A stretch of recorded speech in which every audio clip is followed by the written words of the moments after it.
El cine, como el celuloide, es un material que guarda historias, captura la luz, el movimiento, el sonido y los momentos que nos marcan. Yo soy Carlos y junto a Juan nos sumergimos en esas historias, no para diseccionarlas, sino para verlas con otros ojos y entender lo que nos dicen sobre el mundo, porque el cine no solo se ve, sino también se siente. Y hoy nos metemos de lleno en el Gran Torino. Juan Carlos, ¿cómo estás, amigo? Muy bien, gracias, Carlos. Buenas tardes, ansioso por hablar de esta maravillosa película. Tenía rato que yo la había visto y está padre como otra vez volver a revisitarla porque me di cuenta de varias cosas, sobre todo a nivel fotografía que ahorita lo comentamos, pero o sea, lo que más me sorprendió es que el maestro Clint Eastwood ya tenía casi el ochentón, o sea, ya 78, 79 años ya tenía cuando empezó a dirigir el Gran Torino. Entonces, o sea, me sorprendió, creo que estaba más joven, o sea, no creo que yo tuviera esa edad para ese entonces hacer esta película. Pues es que ya tiene una trayectoria bastante larga que pareciera que... Y no para, No para. No, seguramente ahorita está haciendo algo, ¿no? Sí. Creo que está con Bradley Cooper haciendo de nuevo algo, no recuerdo. Creo que sí tiene un proyecto nuevo. Cooper. Ajá, no estoy seguro con quién, pero sí ya está rodando. Y pues y sigue manteniendo su calidad el maestro, no tanto ya actuando, porque pues obviamente la edad ya le pesa, sobre todo en la parte de expresión corporal y demás, pero sí a nivel de dirección. Que tuviste recientemente una película de la de... Jurado número 2. Jurado número 2. Todavía, digo, no es la mejor de su filmografía, pero todavía no ha decaído la calidad, como en otros directores que ya se nota que pues nomás van a jetearla al plato, ¿no? Esa película es muy buena, es de buena calidad.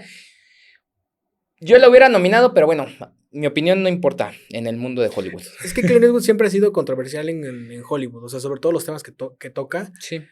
Y yo creo que más bien le hacen caso cuando se pone de patriotero, como en la que hizo con Bradley Cooper. Francotirador, sí. Cuando se pone de patriotero sí le dan este ojo, pero en esta parte del Clint Eastwood más familiar, más romántico, porque lo platicábamos ahorita fuera de cámara, por ejemplo, en los puentes de Madison, o sea, casi no le dan foco. Pero bueno, ¿por qué elegimos El Gran Torino? ¿Por qué elegimos El Gran Torino? Yo creo que es una película, creo que es una de sus películas más intimistas. Clint Eastwood venía a ganar el Oscar a Mejor Director y Mejor Película por $1 Million Baby, donde es una película con un presupuesto bastante modesto, donde trata temas como el de la paternidad,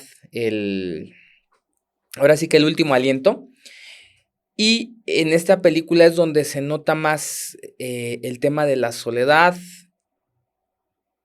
la paternidad y también la masculinidad. Totalmente. Sí, algo de lo que se habla hoy en día es de temas que tienen que ver con el género femenino. Por ejemplo, directoras como Sofía Coppola, Agnes Varda, hay visiones que nosotros como hombres no podemos entender. Son cosas que exclusivamente las mujeres se ven muy identificadas. Y yo creo que el cine de Clint Eastwood, y sobre todo esta película, sí toca temas muy del género masculino. Y sobre todo, como mencionas, de la paternidad, de cosas que el hombre vive el día a día. Hablamos, por ejemplo, de París, Texas. Nosotros igual recientemente.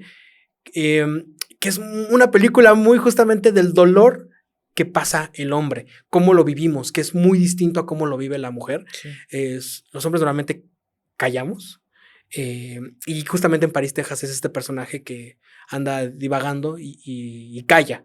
Entonces creo que el Gran Torino tiene muchos matices en los cuales te hace sentir muy identificado, que dices, sí, nosotros así sufrimos, así lloramos, así cuando estamos tristes, así somos, cuando estamos felices, cuando nos sentimos conectados. Y creo que es algo muy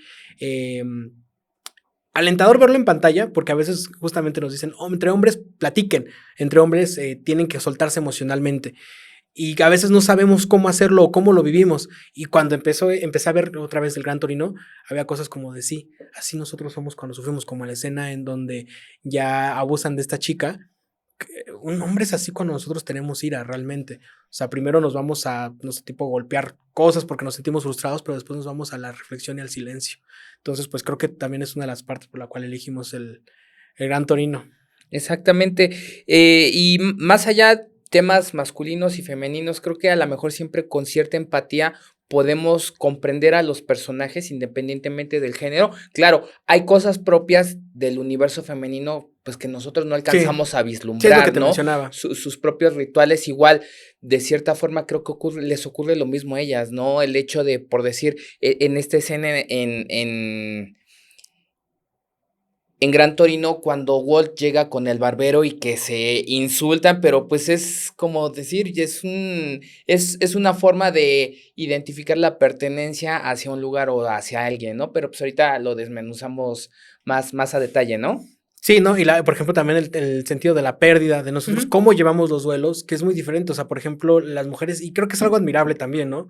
Cómo ellas se pueden expresar a través del llanto, a través de la palabra, pero es diferente a nosotros. Nosotros es a través del silencio, a Sí. través de la introspección, Es ¿no? nuestra propia censura, ¿no? A ellas socialmente está permitido que expresen sus emociones desbordantes de esa forma, ¿no? A nosotros, bueno, había una época, ahorita poco a poco creo que esas barreras se han ido derrumbando y pues ya está, Sí, o de pronto hay este es comentario aceptable. de, es que los hombres también deben de abrirse, no es que sí, sí lo expresamos, pero de una manera muy distinta. Y creo que Claro, está padre que también una mujer lo vea y va precisamente cómo nosotros tenemos esta gestión emocional. sí, Pero bueno, entrando otra vez al tema, pues dos temas que son importantes, la soledad y la redención, ¿no? Que también pasa precisamente One Million Dollar Baby, también pasa. eh, y es que es curioso porque en esta película también Clint Eastwood trabaja con su hijo. Él hace la música y estuvo supervisando Clint Eastwood, entonces también pues otra vez el tema como paternal ahí incluso en la construcción, en la concepción de la película, pero paternidad, redención, ¿tú cómo viste ese tema de, bueno, en específico de la redención y la soledad que vive el personaje de Kowalski? ok. Trabaja con dos de sus hijos. Scott Eastwood interpreta el novio de Sue cuando van caminando por la calle y se Ujú. encuentran con el trío de afroamericanos. Entonces, ese es su otro hijo, ¿no? Y Kyle en Eh, la música, y Kyle también Eastwood. en la música. La redención. Pues Walt es un personaje atormentado por su pasado. Él es veterano de la guerra de Corea. El personaje nos narra que hizo cosas bastante terribles en aquel Ujú, conflicto bélico. Tuvo que tomar vidas ujú. pues, de gente inocente, entonces eso lo marcó. Ese estrés postraumático lo llevó a un alejamiento familiar cuando regresó de la guerra, ¿no? Hay una situación muy clara que se nos presenta justamente al inicio del filme. Rápidamente iniciamos con el funeral de su esposa, pues él está junto al ataúd y llega su familia, entonces vemos que llegan sus hijos, sus nietos y todo esto, pero la verdad son bastante odiosos, son personas que no tienen modales, no prestan el respeto debido ante el hecho que está aconteciendo, que es el, el velorio de la abuela, y eso le molesta mucho a Walt, ¿no? Que no compartan estos valores de respeto y fraternidad, ¿no? O sea, al final del día, pues era abuela de Ujú. los niños, era la madre de sus hijos y pues ni siquiera ellos, o sea, guardan tantita compostura. Hay una indicación por parte de una de las esposas que le dice: "Shh, silencio", ¿no? O sea, pero es lo único, realmente son bastante irrespetuosos y no se diga ya cuando se trasladan a la casa para, pues, como es que no sé cómo se llame en Estados Unidos, es como una comida que Ujú. hacen después del velorio y, pues, sus hijos le cuestionan: "Oye, ¿qué onda? ¿Qué vas a hacer con la casa y todo esto?". Pues, él está nadie se detiene a preguntarle: "¿Cómo estás, Ujú. papá? ¿Cómo lo estás viviendo?", ¿no? Él trata de distraerse haciendo cosas como bajar al sótano y subir sillas, ¿no? Y que están sus nietos revisando sus pertenencias, y justo cuando escuchan que va bajando y lo ven, se sientan como si no estuvieran haciendo nada, y también eso, ¿no? De que, o sea, ni siquiera nadie le ayuda, ¿no? En Ujú. esas como pequeñas labores, ¿no? Entonces, él vive esta soledad a partir de el trauma de su pasado por haber ido a un conflicto bélico y no tener nada en común con su familia, no comparten valores, ¿no? Y precisamente, pues, es una situación de la que él es responsable, porque el alejamiento emocional, proviene por parte de él, pues él es el padre, él debe llevar también a cabo la crianza, ¿no? De los hijos.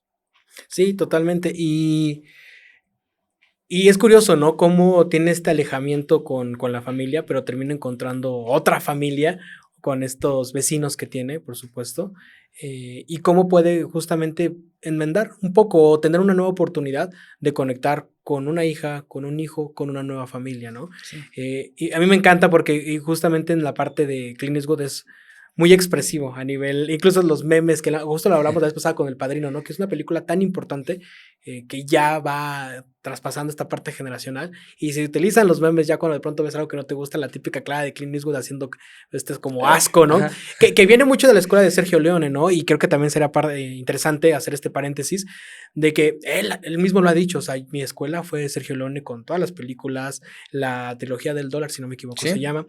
Entonces, pues bueno, creo que te tuvo la mejor escuela con el maestro y le preguntaba, y de eso Sergio Leone le decía, tú algún día tienes que dirigir. Y ahí justamente eran como estos planos largos de su rostro y pues lo explota en cada una de sus películas y aquí te habla del hartazgo porque en un principio, y creo que en general no tiene tantos diálogos, Walt, sino realmente son como esta expresión, ya con la expresión o como cuando escupe, ¿no? Cuando ve a la abuela de sus vecinos, ¿no? Esta viejita. Entonces, me parece muy, muy atinado que a pocas palabras, Clint Eastwood con las expresiones te da mucho, mucho a entender de cómo está viviendo y cómo está asqueado, pues en general de todos, o sea, está como amargado y creo que sí, pues digo, no es para más el que te hayas chutado irte a una guerra, regresar y adaptarte a un suburbio sobre todo que es súper, digamos, muy, muy, muy tradicional, ¿no? Con sus matices, por supuesto, porque ya después vemos el tema de las bandas, pero me parece extraordinario que también Clint Eastwood produce, escribe, dirige, o sea, actúa. Creo que pocos directores como Woody Allen pueden hacer toda esta labor y que cada una de ellas la haga de manera, pues, muy, muy, muy buena, ¿no? Porque creo que no se equivocan en ningún sentido Clint Eastwood en esta cinta. Sí, está bastante involucrado en todo el proyecto, también hace música. Es supervisor, si no me equivoco, ¿no? En The $1 Million En Baby Million hizo Dollar Baby, sí, música. porque en esta está como Sí, supervisor. como supervisor. Su hijo Kyle Eastwood Ujú, y está otro músico más, pero ujú. él está como supervisor de la Sí, música. Y de hecho, sin, me podría equivocar, creo que la canción del final sí es él su la hijo. canta. Ajá. Entonces, justamente la hicieron juntos y está muy bien la música porque es muy sutil y creo que esta película es muy minimalista en ese sentido, o sea, porque casi la mayoría se llevan en interiores, en los departamentos. Entonces, de hecho, creo que se gastaron por ahí de $32 millones y terminó haciendo 200 y pico. O sea, fue Sí. un exitazo la película y creo que no está para más, ¿no? Que haya sido una. Pero está muy sencilla, pero creo que en esa sencillez y ese minimalismo tiene cosas extraordinarias, entre dirección, la fotografía y otras cosas que vamos a ir desglosando. Sí, sí, justamente este espacio minimalista se ve reflejado en la soledad que vive Walt, ¿no? La fotografía son colores fríos, bastante Sí, fríos, muy apagados, la iluminación es escasa. es muy natural, casi la mayoría, ¿no? Ujú, De hecho, cuando están en su casa no hay luz. sí, En el único lugar donde hay una luz práctica, que digamos que son estas luces que vemos en el día a día, es en la casa de sus vecinos, de los surcoreanos, ¿no? De los Monk, surcoreanos. Ellos sí tienen, y de hecho es el único, los pocos lugares donde hay luz cálida, sí. donde está esta parte como naranja tirado a los rojos, y en la suya siempre está apagada la luz, únicamente viene luz de fuera. Y de hecho está muy padre porque está en contraste, sobre todo porque a nivel fotográfico, Clint Eastwood tiene, por lo menos en esta película, una piel como morena, digo, seguramente sabe estar bronceado porque el maestro no creo que sea moreno como tal, pero hace que las texturas sean muy, muy, muy, muy, muy buenas. Entonces hasta un contraste muy interesante de cómo ilumina desde afuera y cómo este contraste por supuesto de la piel y de los rasgos del maestro Clint Eastwood me parece un tino bastante, bastante interesante, pero siempre está oscuro el departamento de él, casi nunca hay luces adentro de la casa, de las excepciones de otros interiores que vemos como la iglesia, como la barbería, donde sí hay luz, pero aquí no hay luz. Tal vez en algún punto seguramente el maestro pensó en que a un nivel introspectivo, ¿no? Poner esta parte como de no hay luz adentro. Sí, O el estado emocional del personaje de Kowalski, ¿no? sí, sí, nos refleja bastante su estado emocional, mostrándonos esta soledad que él está viviendo, ¿no? Es un personaje que se está adaptando, pues, a su nueva vida, acaba de enviudar. y ve que el vecindario está cambiando. Ya la casa contigua era de un vecino y ahora viven estos personajes Monk, ¿no?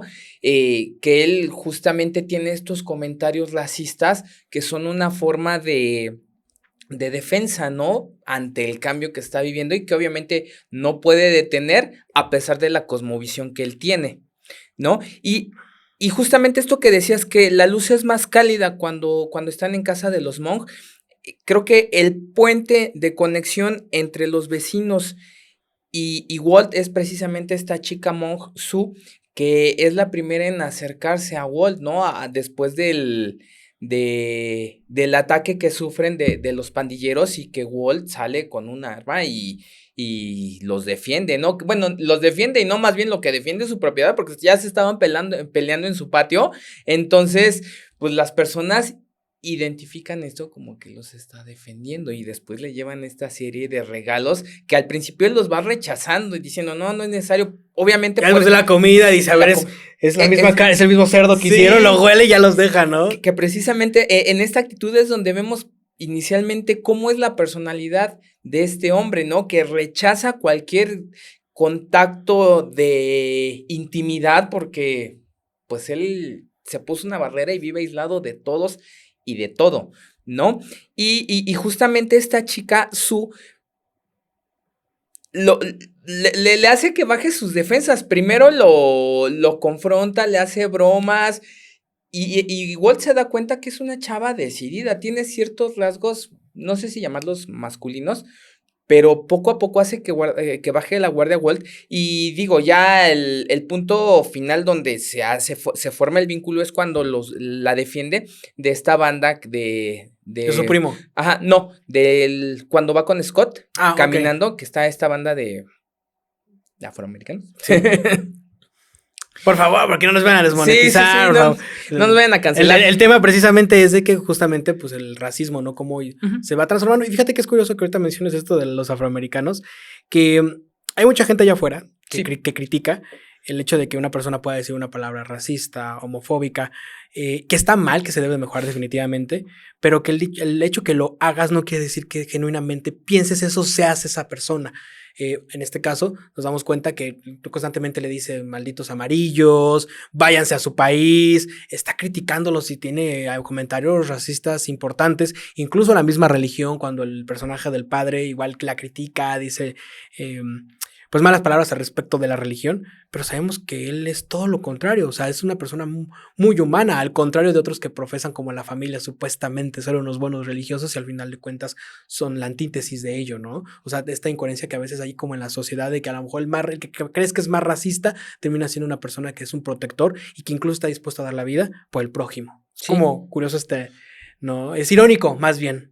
Es bastante interesante porque él refleja de cierta forma su espiritualidad, pero él se maneja bajo un código, ¿no? Sí, esta situación, los personajes exteriores fuera de los Monk no saben cómo acercarse a Walt, ¿no? Su familia, su hijo le habla para pedirle unos boletos para el fútbol americano y le cuelga el teléfono. Cuando descubre lo de la enfermedad, le quiere marcar a su hijo, pues hijo, ya sabes que ya me está cargando la fregada. El hijo así como, márcame el fin de semana, ¿no? ¿Es urgente?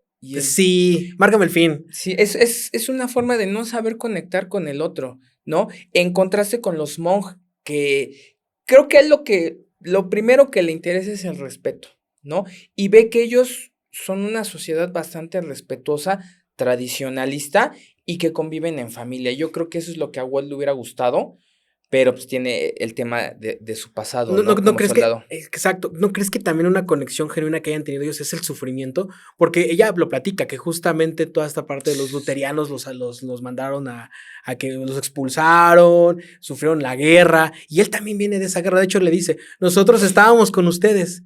Le dice la chica, nosotros estábamos con ustedes, por eso nosotros tuvimos que venir acá a refugiarnos. Entonces yo creo que había un entendimiento en cuanto a la guerra, sí, en cuanto al sufrimiento, cosa que sus hijos no. Entonces yo creo que también hubo una conexión genuina con esta familia, ¿no crees? Sí, totalmente. Y ve estas personas que siguen la tradición familiar, A diferencia del primo Spider, ¿no? Que ya es un mañoso y trata de jalar al Sí, primo, a Tao, a ¿no? A Tao, que sí, se sí, una a sí. ellos, ¿no? Y entonces, pues vemos que Tao es un personaje débil, que no sabemos para dónde va, Ujú, no ujú. sabe qué hacer con su vida. Entonces, pues, lo más fácil es caer en malas amistades Ujú. y por un sentido de pertenencia y que de cierta forma le brinden protección porque una banda de mexicanos lo estaba agrediendo, pues su iniciación es robar este vehículo que da nombre a la película, que es este Gran Torino, y que es un lobo frustrado porque, pues soldado, ¿a quién se Que, atreve a que por robarle un cierto, sí es soldado? coche de Clint Eastwood, es uno de sus coches ¿Sí? clásicos, por lo que investigué, hay dato curioso. Ese es uno de sus coches y sí es considerado un clásico. Entonces, pues justamente también esta figura, ¿no? De realmente quién va a tener este acercamiento conmigo genuinamente va a ser el que termine entendiendo para mí qué significa el Gran Torino, ¿no? Y Ujú. creo que al final de cuentas Tao es el que lo termina entendiendo al final, más que por cariño, tú sí vas a saber apreciarlo. Incluso le dice, no quiero que lo rayes, no quiero que le pongas flamas, no quiero que le pongas tus quemacocos, quiero que lo dejes tal cual, ¿no? Y cómo representa en esencia lo que termina siendo este igual, ¿no? Que es todo menos una mala persona, ¿no? Yo creo que más bien estuvo en el momento equivocado históricamente, como Sí. muchas de las personas que se han ido a la guerra o otros tipos de acontecimientos, pero al final es una persona poco entendida, pero pues, con un buen corazón, ¿no? Porque al final de cuentas termina siendo el héroe y él entiende que es esta redención, ¿no? Como casi muchas de las películas vemos, cuando ya el personaje sabe que está al final de su vida, trata de hacer algo distinto y que la película tiene una connotación religiosa, no tan fuerte, no que te, te, te, te haga irte por un lado 100% espiritual, pero lo hace de muy buena manera. Incluso cuando está este brujo de la familia, Ujú. que también cuando como lo interpreta, ¿no? Me imagino que ahí el rostro, sus energías, le dice cosas y él dice, ¿cómo es posible que un brujo me haya dicho más ahorita y me entienda más que mi propia familia? ¿No? Y al final de cuentas, ¿cuánto fue lo que intercambió con el brujo? O sea, realmente. O Nada. sea, justo lo que tú dices, o sea, el hombre es muy silencioso en su dolor y a veces lo único que necesitamos es que nos escuchen decir 2, 3 palabras y eso es más que suficiente, no necesitamos más. Pero precisamente la gente se para pocas veces a decir qué es lo que te pasa, qué es lo que necesitas, ¿no crees? Sí, y es bien interesante porque cuántas escenas tuvimos en la que el padre lo buscaba y Walt lo rechazaba, ¿no? Sí. O sea, más bien fue un error de comunicación porque el padre veía a alguien que debía ser salvado, no fue una conversación de pares, de iguales, ¿no? Ujú. Entonces, Walt realmente lo que menos quiere es sentirse irrelevante, ¿no? O sea, y vemos que su familia llega a su casa para celebrar el cumpleaños y le dan unos regalos que, pues lejos de agradecerlo, dices, oye, no inventes, ¿qué te pasa, no? Y luego la cereza del pastel fue decirle que se mudara a un asilo de ancianos, Sí, no, puta, ¿no? O sí, sea, no, y justo creo que tú también lo has de haber visto con tus tíos y demás, que una persona de edad avanzada, que toda su vida trabajó, y le dices que lo vas a mandar a un asilo, para ellos es la muerte, o sea, ellos, de hecho, cuando justamente algunos dejan de trabajar, les va mal, sí. les va mal precisamente, porque ellos están acostumbrados a todo el tiempo estarse moviendo, entonces, pues injusto. Yo creo que también habla mucho, o se habla más bien allá afuera últimamente, de los lenguajes del amor. Y yo creo que Walt, en esta película, El Gran Torino, habla del lenguaje del amor del hombre, porque recuerdo esta escena en donde lleva a Tao a comprar su herramienta y le da su primer cinturón, le da su primer martillo. Y creo que nosotros como hombres, esa figura paterna, el papá, una de las cosas esenciales, o tío, o quien hayas crecido contigo, es, oye, pues te voy a enseñar a poner un tanque de gas, te voy a enseñar a poner un clavo, ¿no? Y creo que otra vez, pues, la nieta nos lo vemos, ¿no? Cuando se mete, lo primero que ve es el coche. ¿Y qué es lo que le dice Tao? A diferencia, él no se fija en el coche, ¿qué es lo que él dice? ¡Wow! ¡Cuánta herramienta! Toda la conseguiste tú, y él le dice, sí, pero me costó trabajo, no es algo que yo, o sea, son los años. ¿Y esto para qué es? ¿Y esto para qué es? ¿Y esto para qué es? Y por primera vez se ve Walt eh, identificado con algo que a él también le apasiona y le gusta. Y su lenguaje del amor es, te voy a comprar yo también tu herramienta y te voy a conseguir un trabajo con uno de mis amigos. Y aparte te voy a llevar a cortar el pelo porque te vas a hacer hombre, ¿no? Tal vez otra vez, poco entendido, que a veces eso puede parecer rudo y al contrario, oye, pues como que el lenguaje del amor que me consigas un trabajo, que me compres un cinturón para trabajar. pero creo que son muchas veces de las maneras en las cuales nosotros nos expresamos y queremos compartir a las más personas el cariño. En este caso, la figura de un hijo o del papá hacia el hijo, ¿no crees? Sí, y justamente este es un punto central en la trama porque lo que vemos es una iniciación. Walt le está enseñando, le va a enseñar a Tao cómo ser hombre, ¿no? Y una de las formas de ser hombre, según esto que vemos en la película, es ser independiente, ¿no? Tao Útil. útil. Tao lo busca por ayuda para que le ayude a arreglar el fregadero, ¿no? Y cuando está arreglando el fregadero, Walt se da cuenta que el ventilador también está fallando. Entonces, la siguiente escena es cuando están desarmando el ventilador en la casa de Walt, ¿no? Y viene esta plática acerca de la herramienta y todo esto. Entonces, es una iniciación. Ahí es cuando Walt se está convirtiendo en el mentor de Tao. Primero es un mentor.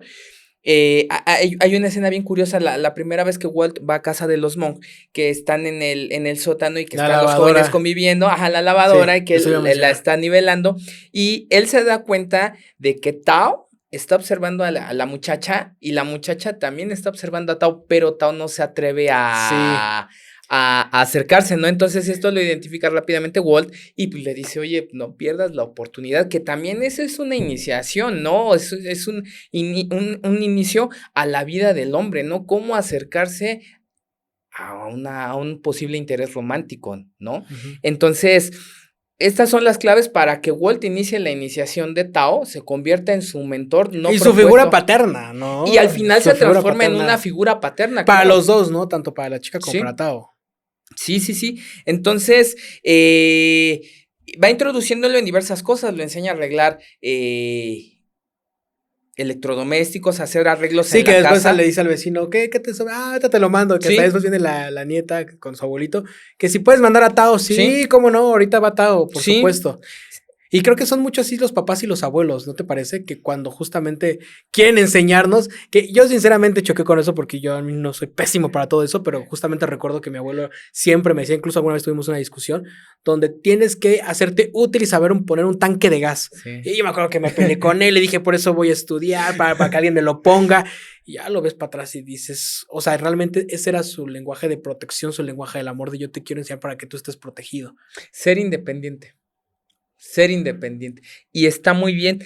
Sí, justamente ahorita que estabas diciendo eso, yo me acuerdo igual, no se me dan ese tipo de cosas, claro, y también ha sido por mi propia apatía, pero Sí. lo que sí me acuerdo mucho es, mi abuelito me enseñó a dar grasa a los zapatos. Entonces, mi abuelito siempre que iba a salir a la calle le decía, ven, ayúdame. Entonces, pues ya sabía yo que le tenía que dar grasa a sus zapatos. Y la verdad, o sea, sí al principio decías, ay, no manches, puedo. Sí. Pero poco a poco pues, vas aprendiendo y uno va asumiendo que esas son actividades cotidianas que tienes que saber hacer, ¿no? O sea, que es fastidioso, o sea, yo también me es recuerdo, fastidioso, yo claro. me acuerdo que de pronto estábamos en un lugar y en vez de tomar taxi o el metro, mi abuelo me decía, vamos a caminar. O sea, y caminamos 1 o 2 horas y yo le decía, pues, ¿por qué caminamos? Ah, pues porque observas, nos podemos comer algo. Yo lo entendía a mí que nos gusta el cine, que nos gusta la fotografía. O sea, el caminar es algo muy maravilloso para nosotros porque empezamos a ver nuestro entorno y podemos generar postales de cualquier cosa. Entonces, es algo que al final de cuentas, que yo creo que te das cuenta con la madurez y con el tiempo, Sí. desde dónde viene eso, que al principio crees que fastidia, como a Tao le fastidia, que le diga, ponte a arreglar esto, ponte a hacer esto, pero al final de cuentas otra vez empieza a hacer empieza a madurar y entender Tao, como la escena donde ya viene con su cinturón, donde estos chacales ya le quitan y lo queman con el cigarro, pero él viene muy contento porque otra vez ya, como tú dices, ya sobrevive, ya empieza a ser independiente y empieza a ser útil. Claro. Y otra parte es que también le está enseñando cómo desenvolverse en el mundo masculino, ¿no? Lo lleva con el barbero y lo ves cómo se insultan y dices, órale. Pero realmente así es una cuestión, pues no sé si de sobrevivencia, ¿no? De sobrevivencia, sobre todo entre otra vez, como ámbito masculino. Sí, está cambiando y todo, pero hay cosas que siguen siendo y no hay que negar que nosotros tenemos que sobrevivir a muchas situaciones en donde si no te plantas y si no eres un cabrón, probablemente vas a tener que pagar factura y que ojalá que cambie más adelante, ¿no? Las generaciones que vienen atrás vienen haciendo cosas bien interesantes, pero hay lugares donde sí o sí, digo, no vamos tan lejos, o sea, en las escuelas. Qué mal que sea así, pero en la escuela, si tú no te defiendes, te van a agarrar de barquito y sigue siendo hasta la fecha algo muy parecido.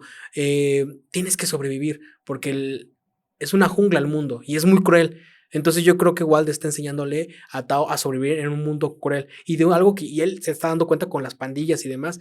O sea, tienes que sobrevivir y es lo que le está dando como esas herramientas.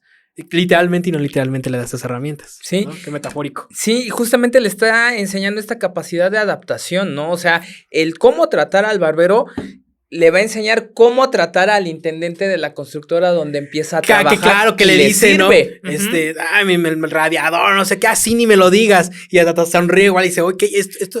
Yo, fíjate que en la escena del barbero, yo no entendía muy bien. Yo dije, pues nada más están de mamones. O sea, yo realmente no le veo un sentido a esta escena. Pero ya cuando salta, digo, claro, porque empieza a platicar y empieza a generar empatía, empieza a tener relaciones con otras personas y es sobrevivencia al final de cuentas. Y me parece curioso cómo ahí lo aplicó bien. Igual se pone contento de que pudo hacerlo Tao, ¿no? Sí, fíjate que me estaba acordando ahorita que mencionabas esto, yo me acuerdo mucho de mi maestro de filosofía del derecho, que decía, el mundo es bello, pero también es bastante salvaje, ¿no? Sí. Entonces, ¿qué más quisiéramos que la vida fuera como una caricia de nuestras mamás? Sí. Pero no es así, entonces, pues un hombre tiene que adaptarse al mundo en el que vive, ¿no? Y Walt le está enseñando estas herramientas, a manejar estas herramientas y usar estas herramientas de comunicación para adaptarse y desenvolverse en el mundo, ¿no? Sí, totalmente, sí, y defenderse, o sea, justamente ves que incluso lo regaña, que le dice, ¿por qué no te defendiste? Y ya le dice, es que fueron varios,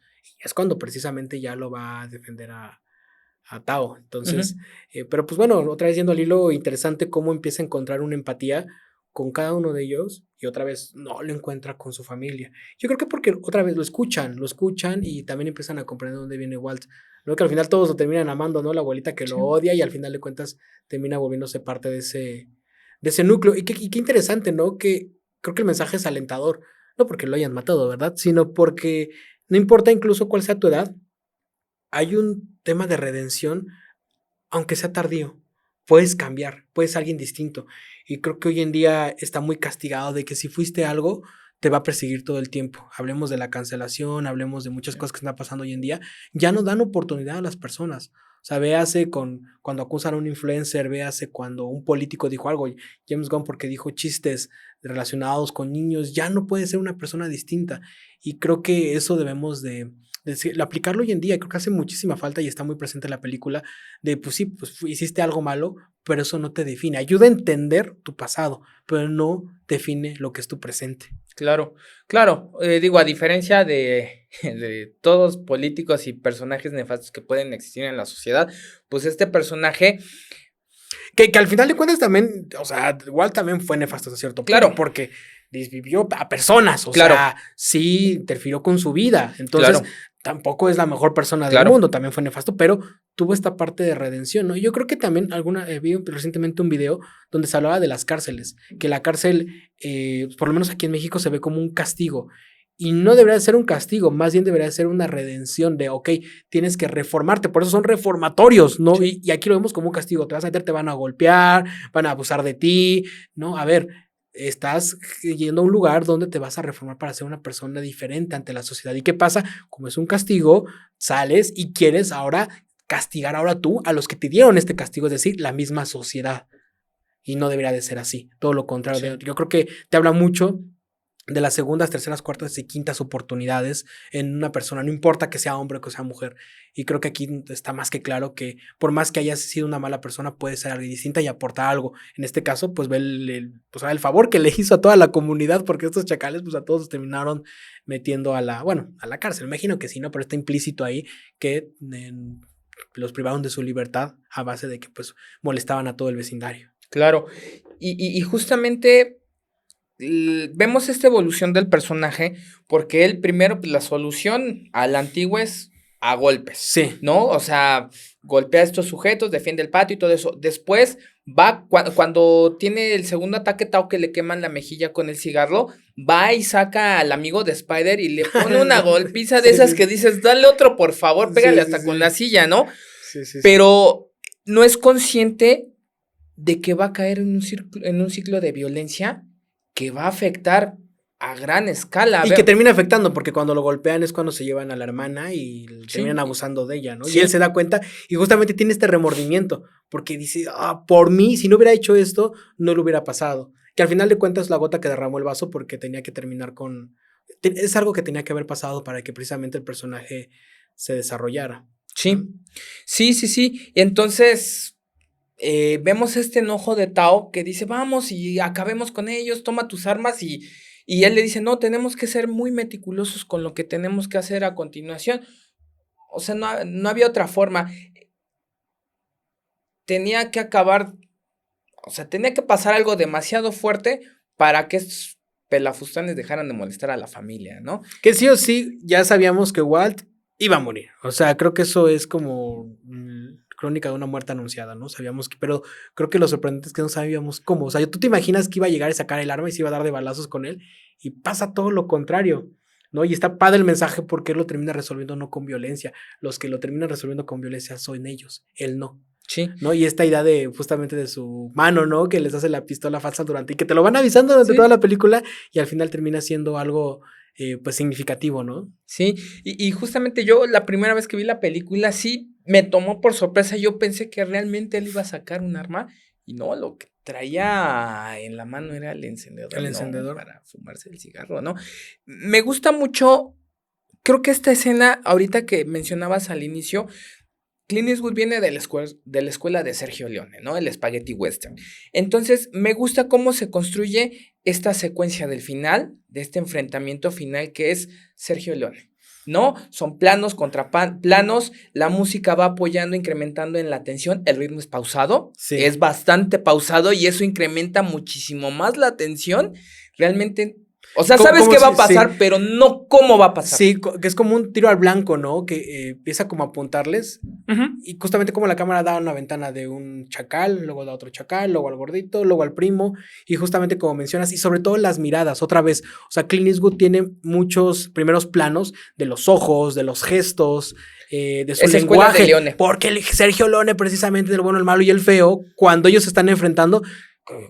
Cuando se empiezan a ver en las miradas, como creo que son como 10 minutos, ¿no? De pura mirada, pero que tienes este nervio de hacia dónde va el primer disparo, que luego voltea para acá y de pronto el feo empieza a ver a pero de pronto el malo empieza a hacer esta miradita. Otra vez es como muy lenguaje de Sergio Leone, pero también muy lenguaje propio de Clint Eastwood porque lo hace muy a su manera. Sí, lo hizo suyo, claro, ¿no? Sí. Porque podemos identificar así rápidamente las diferencias con Sergio Leone. Sergio Leone te hace planos de los ojos, primerísimos planos de los ojos, de los rostros, pero también de la mano en la bandolera, a punto de tomar su revólver, y así, o sea, hasta de un nopal, y no, aquí es de los objetivos, digamos, llamémoslo así, como tú bien lo dijiste. Fíjate, encontraste una buena similitud que yo no había visto. O sea, es como un tiro al blanco, claro, todos se van asomando de la casa, ¿no? Así, pum, pum, pum, pum, pum, pum, pum, pum. Está súper bien construida, por eso Clint Eastwood es uno de los grandes. Ahora, también el tema de, algo que era muy bueno Sergio Leone es dirigiendo. O sea, su dirección de actores es soberbia, sobre todo porque también Sergio Leone tiene este tema de dejar a cuadro a los personajes por mucho tiempo. Entonces tú sabes que como actor y de estar a cámara tanto tiempo es muy complicado, ¿no? Porque son secuencias largas. Aquí Clint Eastwood no tanto quisiera secuencias largas, sino que usó actores poco experimentados. O sea, ninguno es conocido. Ningún actor. Tal vez de pronto creo que el hijo lo había visto en alguna película por ahí, pero ninguno es reconocido. Entonces yo creo que también aquí es un gran logro de Clint Eastwood después de haber trabajado con Sean Penn, que le dio el Oscar, con Meryl Streep, y aquí dice, no, aquí van a ser pura persona nueva. Y bueno, pues no, creo que no hay ninguna queja con ninguno de los personajes. Todo, el padre me parece fantástico. Me recuerda mucho, obviamente hay una cierta diferencia, pero al personaje del padre en Petróleo Sangriento, donde igual como que busca la redención, aquí malamente, porque los dos están bien locos, pero como este personaje de redención con el hombre malo, asesino, como esta figura quiere rescatarlo, ¿no? Digo, en el Petróleo Sangriento, pues spoiler, pues lo terminan matando, ¿verdad? Sí. Pero, porque es más, obviamente es una película mucho, el tono es distinto, pero como esta figura es importante y justamente también sabes que recuerdo mucho de la película cuando se va a confesar, que tú crees que se va a confesar precisamente de las muertes de estas personas que él terminó desviviendo, ¿no? Y tú crees que te va a platicar ahora sí que las historias de Vietnam casi de la guerra, y no, te termina diciendo, no pude conectar con mis hijos. Y de hecho, hasta el padre le dices todo y ¿cómo que todo? O sea, he sufrido toda mi vida más por no conectar con mi familia. Y tú crees que te va a decir de la guerra, pero al final de cuentas no es lo que más lo atormenta. Lo que más lo atormenta es no haber sido un padre o el padre que quiso ser con sus hijos. Y es curioso, ¿no? Porque constantemente dice la guerra, pero la guerra no es lo que más es su tema personal, sino que no tener un cariño por sus hijos. Y hasta el padre se sorprende, ¿no? Que le termina diciendo, pues, un Ave María, un Padre Nuestro. Y algo que es bien curioso que yo no había notado. Cuando ya sabe que va a morir y cuando está en esta escena con los personajes, está rezando creo que un Ave María, si no me equivoco. Entonces, como de está haciéndole caso al padre de esta redención que le dijo, se te va a perdonar, pero tu Ave María, tu Padre Nuestro. Y mientras sabe que ya va a morir, empieza a recitar creo que es el Padre Nuestro, ¿no? Creo que es el Padre Nuestro, si no me equivoco. Puedo equivocarme, pero empieza a hacer este rezo mientras sabe que le van a disparar estos chacales, ¿no? Entonces me parece bastante poético Sí. esa escena. Y bastante simbólico porque después de que llueven balas sobre Walt, cae con los brazos extendidos a modo de crucifixión. Sí. ¿No? Bastante simbólico y vemos un plano cenital de la cámara alejándose. Entonces, pues sí, al final fue un sacrificio el que se sacrificó por otros, ¿no? Se sacrificó por Tao para que Tao tuviera una oportunidad, Tao y su familia tuvieran una oportunidad, pues de vivir, ¿no? De salir adelante.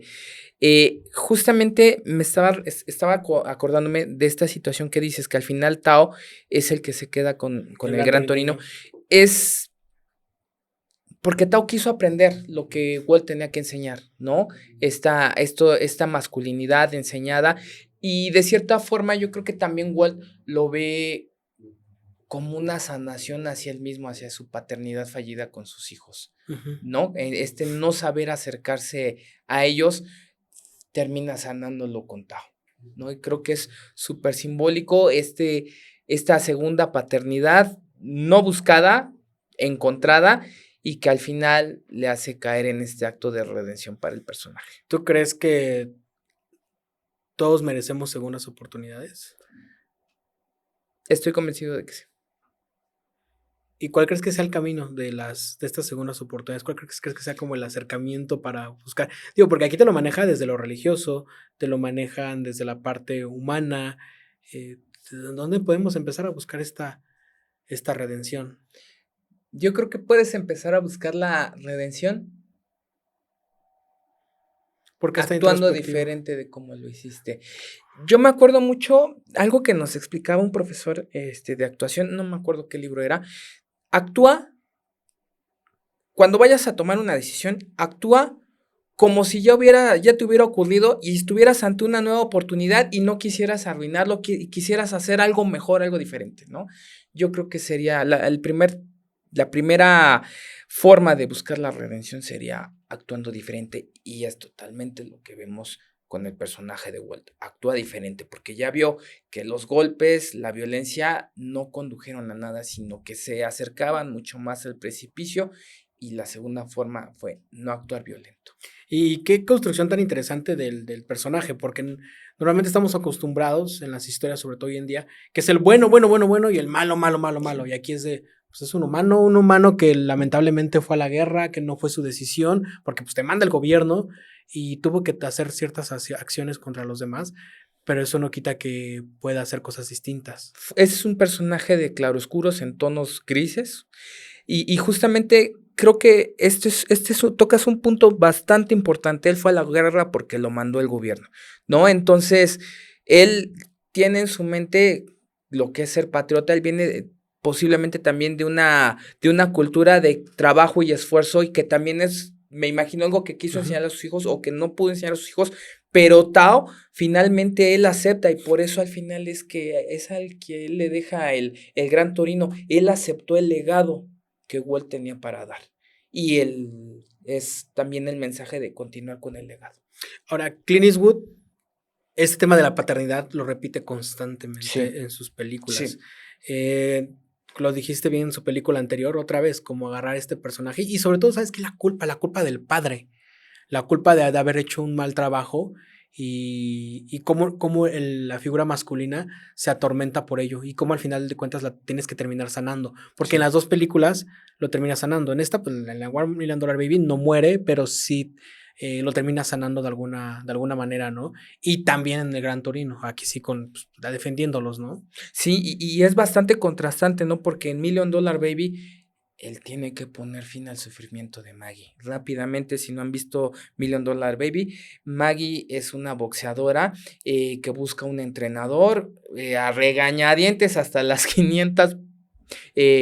Frankie Dunn, el personaje de Clint Eastwood, la acepta como Aprendiz. como su La aprendiz. entrena. Es muy buena. Tiene un accidente, pelea con la peor boxeadora que se pudo haber topado. Tiene un accidente, entonces queda postrada en cama. Entonces, ya no era una condición irreversible. Entonces ella le dice: ¿sabes qué? Esto no es vida. Ya no quiero sufrir. Y Clint Eastwood, bueno, Frankie Dunn hace hasta lo imposible por tenerla ahí a su lado hasta que comprende que no podía seguir. Entonces hace lo posible por ayudarla y él se va, ¿no? Y justamente ves este contraste en esta paternidad. Son temas, yo creo que también a él le gustan. Él mencionaba en una entrevista que para nada se identifica ni con Walt ni con Frankie, pero son temas que le gustan y le interesan. La paternidad, pues obviamente un octogenario tiene tantos hijos. Sí, forzosamente son temas que le resuenan, ¿no? Sí, y te digo otra vez, la culpa, ¿no? Porque en otras películas como Unforgiven, si no me equivoco, Sí. pues igual la culpa otra vez, ¿no? De su amigo, que lo crucifican a otra vez, recuérdame, el actor Morgan Freeman. Morgan Freeman. Lo crucifican otra vez como decir, híjole, tengo que rescatarlo, pero aún así tiene a su familia, pero dice, no importa porque yo tengo la culpa y debo de quitarme esta culpa. Y nosotros los hombres somos muy impulsivos, muy salvajes, muy animales, y cuando sentimos culpa tratamos de resolverla de una manera abrupta. Entonces él demuestra en cada una de estas películas cómo lo resuelve. En una, sacrificándose, en otra, sacrificando a su propia hija, y en otra, sacrificándose también él para buscar la venganza de lo que le hicieron a su amigo. Otra vez, acto racista, ¿no? Por cómo lo crucifican y demás. Entonces, pues otra vez la culpa que siente una persona, ¿no? Y sobre todo la culpa que siente un hombre. Sí, y también de cierta forma es una paternidad emocional, ¿no? Encontré también otra similitud, si lo queremos ver así, en este personaje que hizo Robin Williams en Mente Indomable, ¿no? Cuando va con Will, es el terapeuta de Will, y Will, que es un genio, pero que no sabe adaptarse al mundo por su pasado, viene de un hogar de violencia, entonces él desprecia, es muy arrogante y eso, hasta que Robin Williams, el personaje, se llama Sean Maguire, logra conectar con él. Sí, porque sabe que tiene un montón de culpa, ¿no? Y que Sí. es cuando le dice ¿cómo es en inglés? It's not your fault. Ajá. Tú no tienes la culpa. Y culpa. El personaje de Matt Damon se quiebra. Es una de las escenas Oye, más por hermosas. cierto, haciendo paréntesis, ese guión lo hizo Ben Affleck con Matt Damon. Matt Damon. Oye, yo sí digo que yo creo que han de haber comprado ese guión porque se me hace bien raro. ¿Cuándo volvieron a escribir algo a ese nivel, ellos dos? O individualmente Ben Affleck. Sí, ¿no? O sea, a mí me parece que por ahí hubo algo raro. Pero bueno, el punto es que es un gran guión. Y otra vez, como mencionas, el personaje de Robin justamente como es este redentor, ¿no? Y que ayuda y que genera empatía. Porque otra vez este personaje siente una culpa. Pero otra vez, hombre, no lo platican. O sea, es un tema muy silencioso el dolor de un vato. Y que también tiene esta situación de que al final del día también el personaje de Robin Williams introduce a la masculinidad a Will. O sea, Will sí era independiente y todo esto, pero también le enseña, no todos son libros, no todo es conocimiento, hay que vivir la experiencia humana, date la oportunidad. Sí, porque él se cuestiona, ¿no? Es que ya no es, ¿qué tal si no es inteligente? ¿Qué tal si no es igual que yo? Oye, pues simplemente vas a sentir algo y ámala, o sea, no importa que no sea igual de brillante que tú, probablemente su brillantez está en otro camino, ¿no? Otra vez, los lenguajes del amor. Así que como molesto, pero pues es mi película favorita, ¿verdad? Pero otra vez, París, Texas, o sea, el personaje de principal, justo otra vez, cómo calla todo este dolor que tiene, y al final de cuentas cómo lo termina expresando y cómo busca también esta redención con su hermano, con su cuñada, con su hijo y con su esposa. Sí. ¿No? Y que al final la termina encontrando. Fíjate que menciono esto del hombre porque me pasó que yo en mi computadora tengo París, Texas, tengo a Natasha Kinski como tal. Y una alumna me dijo, oye, ya lo vi en 2, 3 cursos tuyos esta película. ¿Es una película? Le digo, sí. Ya le había mandado a que viera Perfect Days de Wim Wenders. Y le digo, es mi película favorita, o sea, me encanta, la trato de ver 2, 3 veces al año. Me dice, ok, la voy a ver. Dice, porque Perfect Days me encantó. Y la vio y me dijo, no me gustó. Y le digo, ¿por qué? Dice, ay, pues es que nada más, o sea, qué chiste, el personaje ni dice nada y al final ni dice nada. Dice, o sea, al final de cuentas, la que expresó fue más la mujer, vio al niño, sí, pero él no se la pasó diciendo nada y se la pasaba caminando. Y yo fue cuando dije, es que justamente no terminó, es algo que solamente, o no solamente, que ya hay mujeres que lo entienden, por eso estamos recomendando Gran Torino y París, Texas, por ejemplo, pero que no entienden cómo es el dolor del hombre. Sí. Que somos silenciosos, nos aislamos y nos quedamos encerrados y después salimos a la vida como si nada. Pero porque ese dolor ahí así lo digerimos nosotros, ¿no? No es que lo digiramos, no hay de Bueno, otra no hay y de te otra. lo quedas, ¿no? Sí, claro. Fíjate que a mí me pasó algo también muy curioso cuando el papá de una amiga se hizo uno con La Fuerza. Igual le recomendé ver París, Texas, porque creo que vio algo en un estado que subí, no me acuerdo. Le dije, vela, está en Amazon Prime. Y me dijo, ya la vi, no me gustó, está muy aburrida. Y dije, Sí. sí, no conectaste. Sí, totalmente. Y justo es algo que sí nosotros entendemos y cómo ese viaje. O sea, por ejemplo, no sé si te ha pasado en algún punto donde tu vida estés tan encabronado que agarras y te pones a caminar como pinche loco. O sea, me ha pasado que estoy tan enojado y lo único que hago es caminar y no parar. Por eso a mí París, Texas me encanta, porque este hombre fue tan fuerte lo que hizo que no caminó por minutos, no caminó por días, caminó por años, hasta que entendió que tenía que regresar a su reivindicación como hombre. Sigue muy vigente el Gran Torino, sobre todo para, pues, toca temas pues raciales, toca temas de la guerra, que hoy pues sabemos que pues está el tema de Palestina y demás, que la violencia sigue como nunca. De hecho se sabe que estamos en tiempos en donde es más violento el mundo, que incluso el mismo holocausto, hay más muertes, más asesinatos. Pero creo que es refrescante saber que a pesar de que el mundo sigue siendo cruel, todavía hay personas que lo quieren cambiar, hay héroes que a veces pueden venir de un lugar no común, poco extraño, como con el personaje de Walt, pero que te da un aliento de calma al saber que todavía hay algo al final del túnel en en estos días oscuros. Sí. Creo que está más vigente que nunca porque en estos momentos la masculinidad, pues no encontramos modelos de masculinidades sanas, no hay Sí. referentes claros de masculinidades sanas, pero pues ahorita en los que está tan devaluado el asunto, creo que es un buen acercamiento a este tema y sobre todo empatizar, tratar de comprender al personaje, ¿no? Fíjate, perdón que te interrumpa, amigo. Hoy en día las mujeres nos dicen que que nos mandan a cursos, y está bien, de feminismo, nos mandan a entender el movimiento, nos mandan a entenderlas a ellas. Yo creo que aquí sea una invitación también para que ellas nos empiecen a acercar también a lo que empezamos a sentir los hombres, porque entre nosotros sí se platica, dicen que no, pero sí lo platicamos, nada más que ellas no lo ven, pero sí lo platicamos. Pero creo que también es importante que se empiecen a acercar y entender un poquito cómo vive el hombre. Y aquí voy a ir a la pregunta final de por qué recomendar el Gran Torino. Yo creo que sería bueno recomendar el Gran Torino para que entiendan un poquito cómo funcionamos a nivel emocional nosotros los hombres. Tal vez equivocadamente y debemos de mejorarlo, pero no se trata de que veas justamente como te dice una masculinidad acertada, sino es la que hay y que entiendas que a partir de ahí hay ciertos comportamientos que nosotros tenemos, entre tantos algunos muy fuertes, arrogantes, despectivos, machistas, pero que tienen un lugar de origen y creo que al entenderlo podemos ir cambiando las cosas y se puede abrir una conversación. ¿Por qué recomendar ese Gran Torino? ¿Por qué la recomendaría? Porque es una película muy buena. No, justamente ahorita esto que dijiste es bastante importante y creo que lo vemos reflejado en el personaje de Sue. Posiblemente tuviste un familiar que actúa igual que Walt. Hay un porqué de cómo se comporta la gente y creo que lo importante es tender puentes de comunicación, porque también un tema central de la película es no saber comunicar, no saber conectar con la otra persona, con mi par, ¿no? Y Sue entiende perfectamente cómo conectar con Walt, ¿no? Y entonces al conectar se abre la luz, sale la luz, ¿no? ¿Por qué la recomendaría?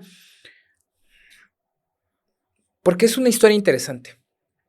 Es una historia interesante que habla sobre redención, sobre la paternidad y sobre el legado, ¿no? Todos vivimos, o muchos, la mayoría vivimos en familia. Creo que es una bonita forma de acercarse, de ver a nuestra familia de otra forma, de no Sí. buscar las cosas que nos separan, sino más bien buscar las cosas que nos pueden acercar. Yo recomendaría que si aún tienen la fortuna de tener a su papá, a su abuelo, algún tío, véanla con un papá, con un tío, con un abuelo. Creo que van a generar una cierta empatía. Desafortunadamente hay algunos que ya no tienen a papá, pero sí tienen a un tío, tienen a un hermano. Creo que puede ayudar a conectar, seas hombre o mujer, trae a un familiar hombre a ver esta película contigo y creo que vas a disfrutarla mucho porque vas a entender muchas veces de dónde venimos nosotros y por qué lo vivimos así, ¿no crees? Perfecto. Que estés muy bien. Gracias. Bye.